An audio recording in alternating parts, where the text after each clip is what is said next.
So hello everybody, I'm Dr. Angelina Bennett. I'm a psychologist, chartered occupational psychologist and chartered coaching psychologist with sadly about 30 years experience of using personality type and various other things.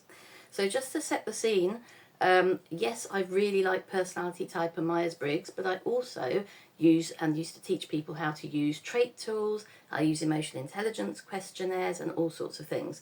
So I am well versed in the range of psychometrics, so feel like I can speak authoritatively about the difference between them.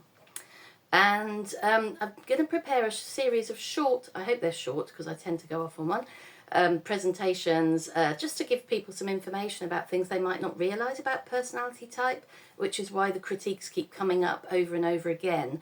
And many of them are just based on things that aren't quite right in the theory. So I thought I'd share some knowledge with you and see what you think. I'm going to keep them brief, I hope. If you want to know more, please feel free to get in touch. I'm always happy to chat about this, so just send me a message. Okay, so the first thing, I was agonising over the order in which to do these, but the first thing I thought I'd address is this idea of categories, because people tend to really think in terms of trait. It's almost like our natural way of thinking about characteristics. And traits are continuous scales of behaviour. Traits are sort of surface level, what you might actually see somebody doing, how they might behave in a given situation. And they're worked out to be sort of, are you similar or different to the average person? Now, personality type is a very different thing. It's looking at categories, and often this is one of the criticisms. How can you categorise people? How can you say there are only 16 categories? So as an analogy of why categories can be really interesting, I'm going to use some fruit. So I have here 3 fruits, orange, a lime and a lemon, that all come under the category of citrus fruit, okay?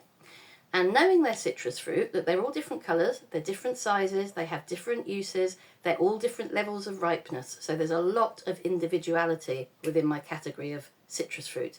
However, what I do know is that they're all going to have a similar outer skin, they'll feel similar, they'll have a similar inner skin, it'll have that white pulpy stuff in, they'll have a similar flesh and a similar seed structure. They'll have a flavour that, even though it will vary between them, is going to be sort of tangy and sour. And yeah, they'll all have different uses, but I'll get an idea of what's similar about these. I'll know a lot about these just by knowing they fall into the category of citrus, even though there's huge variation individually.